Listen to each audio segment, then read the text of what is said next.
Hi guys, it's Jess from Honest Fiction and welcome back to my channel. Today I'm going to be doing a book haul. So these are all books I received over the holidays. A lot of family and friends gave me gift cards where I was able to go out and purchase my own books. So I'm going to do my best not to just read the synopsis. It's super awkward trying to talk about books you haven't read yet, but I will do my best. So stick around to hear my December, January, and February book haul.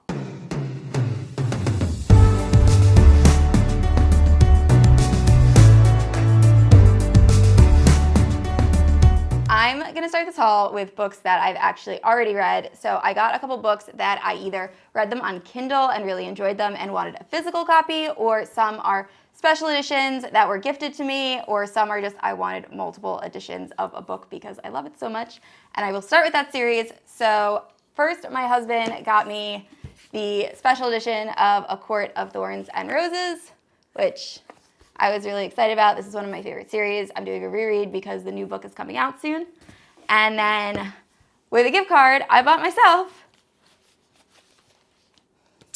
these hardcovers, I'll bring them up one at a time, of A Court of Mist and Fury, A Court of Wings and Ruin, and A Court of Frost and Starlight. So I already own the original covers. However, the new book that's coming out in February, I believe, is only being released in this type of hardcover edition, and I really wanted the set to match. So it is a series that I go back and reread multiple times, so I would love to have multiple sets of it, so I don't mind. I do really prefer the old covers, which I have here. I think these covers just make a little bit more sense with like what's going on in the book. Like, I know it's only half a person, which a lot of people don't like, but it just makes sense for the story. But whatever, it's fine. So those I got. And then the other thing was gifted to me. I know that a lot of people are, me included, are not a fan of J.K. Rowling right now. She is making some terrible decisions and choices, and not even gonna get into it. However, I love Harry Potter and I grew up with Harry Potter. It has been something that's been very close to my heart. So just because the author seems to be a terrible human being at the moment doesn't mean that I'm gonna stop loving the story and wanting to share the story with my kids. And my husband also is a huge Harry Potter fan, so he bought me the illustrated versions of Harry Potter.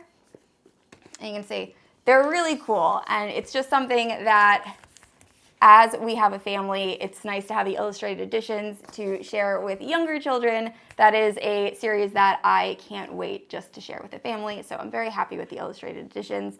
And yeah, so that's on that. Next, we're gonna move into books that I have read on Kindle that I really enjoyed and wanted a physical copy. First one up is, let's do this one.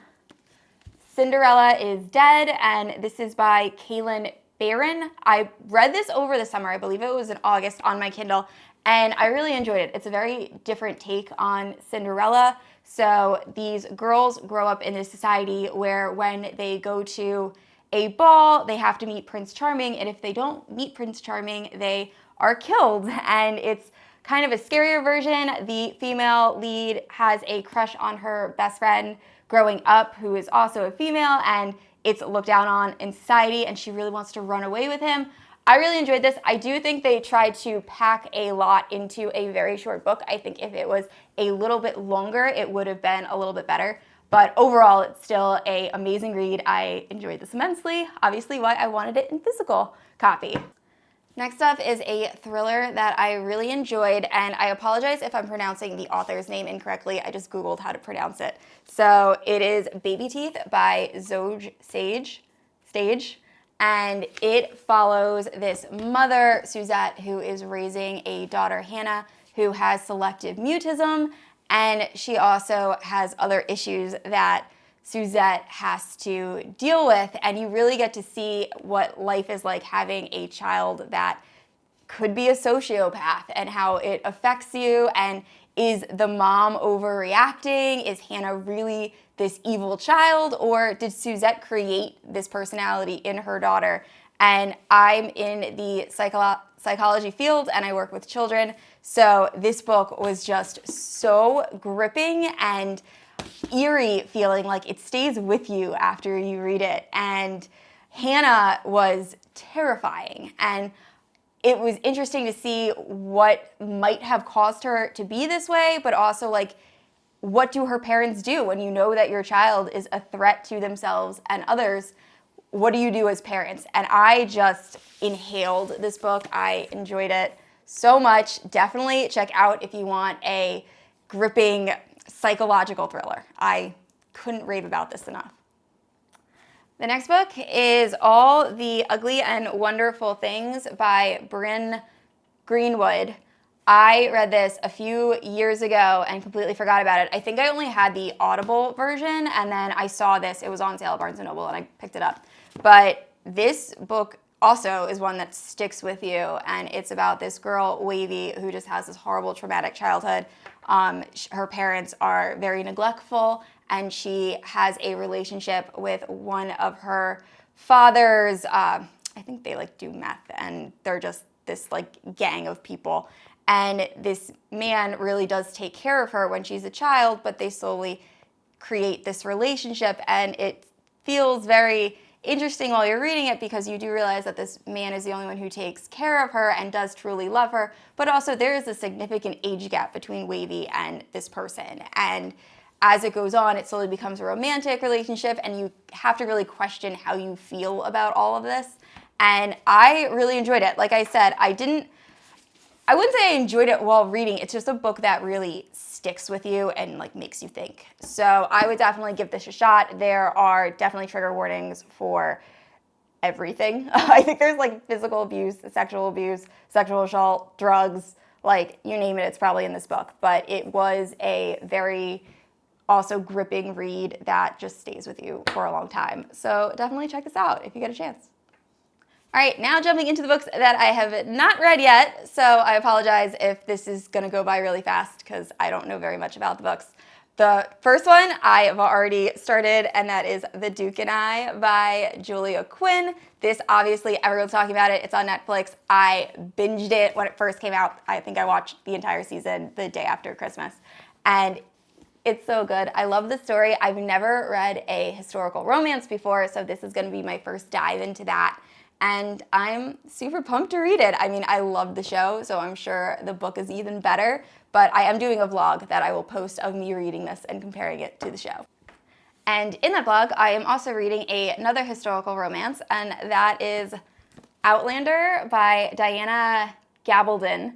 And opposite of Bridgerton, I tried watching the show and I just couldn't get into it. And it seems like a show I would really like, so I'm hoping that if I read the book, I might feel more connected and then can binge the show as well. But I'm just started this. I'm only like 4 chapters in. It's a little bit slow going. They're really building the world, unlike The Duke and I, which kind of just like throws you into the action. This is taking a little bit longer to get into, but I am very excited to keep reading it.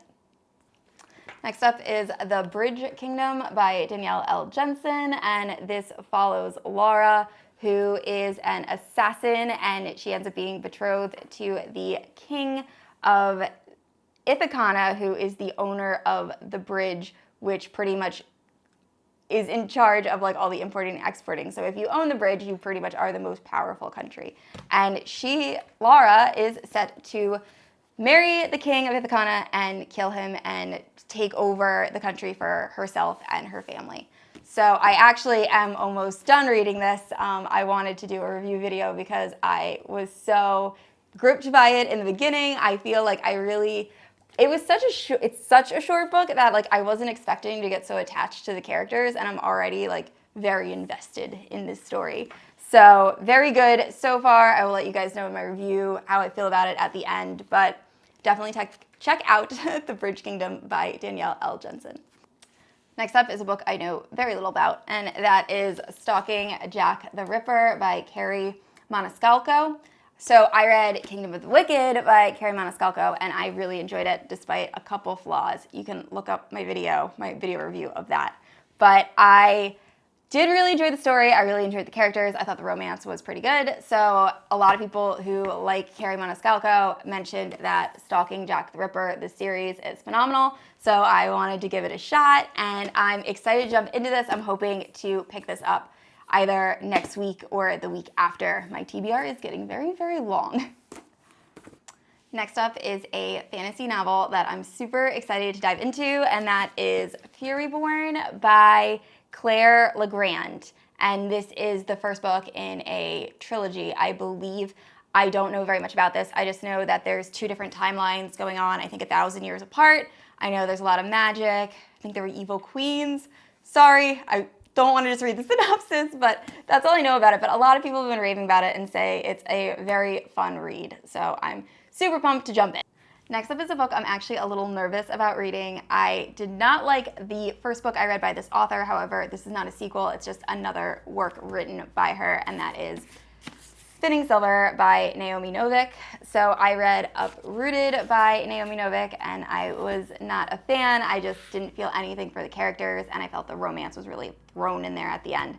But a lot of people have said that if you are not a fan of Uprooted, you should still give Spinning Silver a shot, and I'm very excited to check this out. I also have A Deadly Education by Naomi Novik that I started and then ended up not finishing. So maybe I'll jump back to that and then jump into this. But I know this is a Rumpelstiltskin, I believe, retelling, so that'll be interesting. I haven't read a lot of those kind of retellings before, so I'm excited.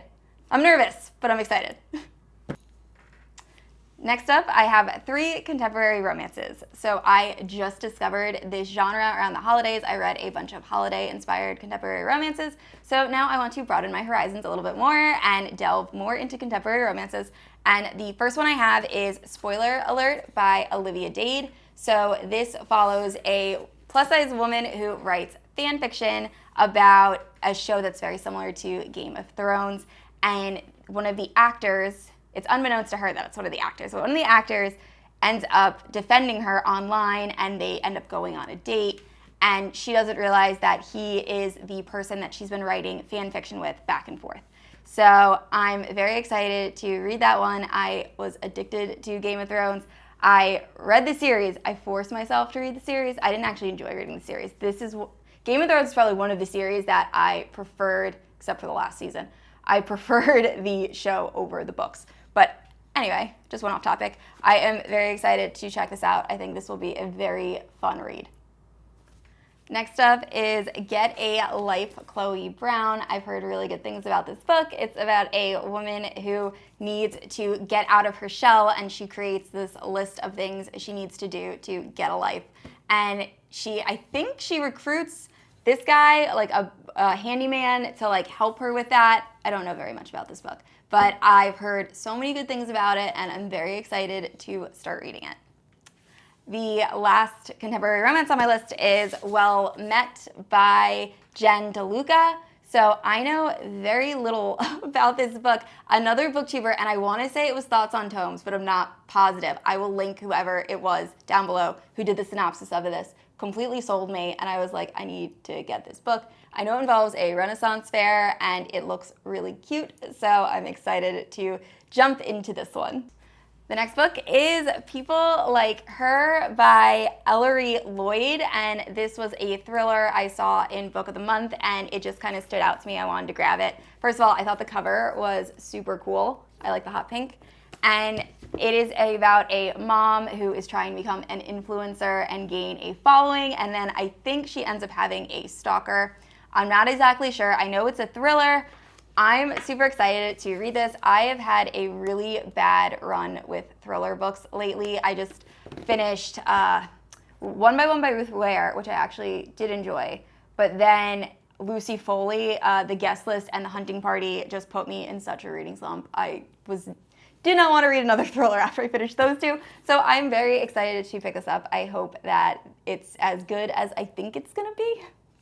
And then we have Girl, Serpent, and Thorn by Melissa Bashredoust, I believe is how you pronounce that. And it is a fantasy book.